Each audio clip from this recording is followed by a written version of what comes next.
The story of Jacob, part 4. Jacob prepares to meet Esau.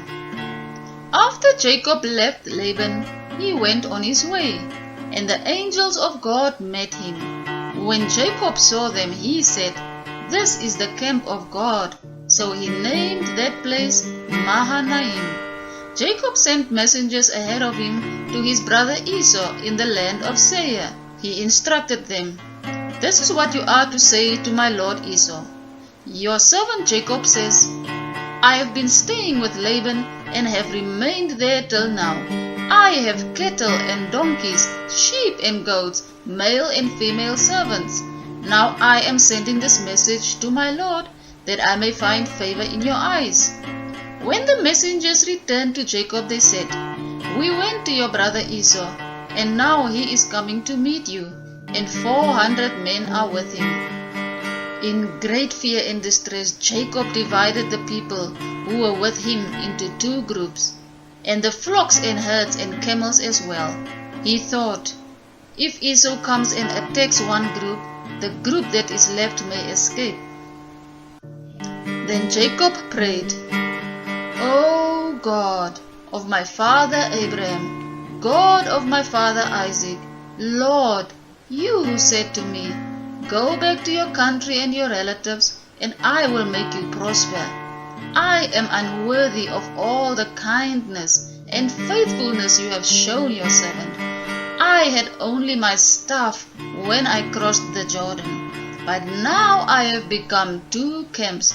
Save me, I pray, from the hand of my brother Esau, for I am afraid he will come and attack me, and also the mothers with their children. But you have said, I will surely make you prosper, and I will make your children like the sand of the sea, which cannot be counted." Jacob spent the night there, and from what he had with him he selected a gift for his brother Esau: 200 female goats and 20 male goats, 200 ewes and 20 rams, 30 female camels with their young, 40 cows and 10 bulls, and 20 female donkeys and 10 male donkeys. He put them in the care of his servants, each herd by itself, and said to his servants, "Go ahead of me and keep some space between the herds." He instructed the one in the lead, "When my brother Esau meets you and asks, 'Who do you belong to, and where are you going, and who owns all these animals in front of you?'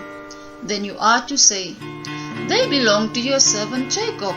They are a gift sent to my lord Esau, and he is coming behind us.'"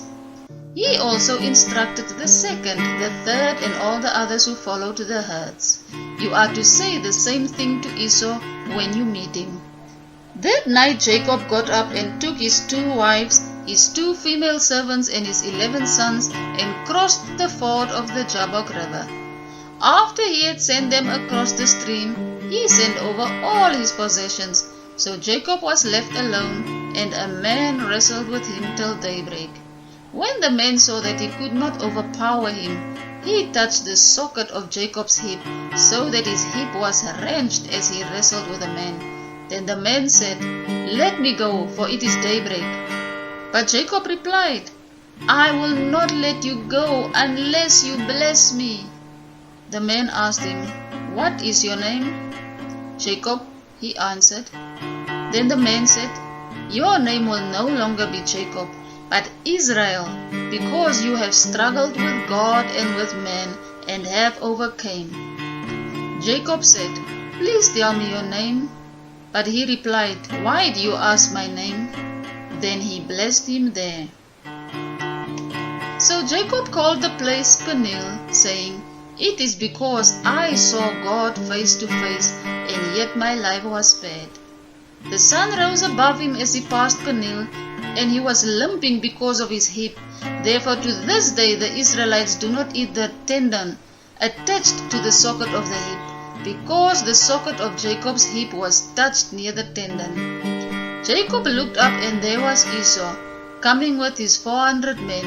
So he divided the children among Leah, Rachel, and the 2 female servants. He put the female servants and their children in front, Leah and their children next, and Rachel and Joseph in the back. He also went himself ahead and bowed down to the ground 7 times as he approached his brother Esau. But Esau ran to meet Jacob and hugged him. He threw his arms around his neck and kissed him, and they cried. Then Esau looked up and saw the women and children.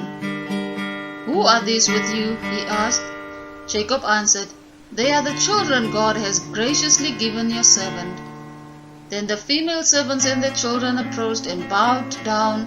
Next, Leah and her children came and bowed down. Last of all came Joseph and Rachel, and they too bowed down. Esau asked, "What's the meaning of all these flocks and herds I met?" "To find favor in your eyes, my lord," Jacob said. But Esau said, "I already have plenty, my brother. Keep what you have for yourself." "No, please," said Jacob. "If I found favor in your eyes, please accept this gift from me. For to see your face is like seeing the face of God. Now that you have received me favorably, please accept the present that was brought to you. For God has been gracious to me, and I have all I need." And because Jacob insisted, Esau accepted it. Then Esau said, "Let us be on our way. I will go with you." But Jacob said to him, "My Lord knows that the children are still small, and that the ewes and the cows are nursing the young. If they are driven too hard just one day, all the animals will die. So let my Lord go on ahead of his servant, while I move along slowly at the pace of the flocks and herds before me, and the pace of the children, until I come to my Lord." Esau said, "Then let me leave some of my men with you." "But why do that?" Jacob asked. "Just let me find favor in the eyes of my Lord." So that day Esau started on his way back to Seir. Jacob, however, went to Succoth, where he built a house for himself and made shelters for his livestock. My little friends, I hope that you enjoyed this story. And what Auntie wants us to learn from this story is that Jacob and Esau, they were angry at each other because Jacob did something wrong to Esau, and Esau wanted to kill him. But we see, my friends, that they forgave each other. We should also forgive our brothers and our sisters and our friends if maybe they did something wrong to us.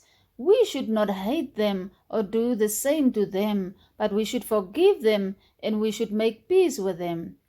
We should love each other. That is what Jesus wants from us. And I hope, my little friends, that you will remember that Auntie loves you, but Jesus Christ loves you so much more.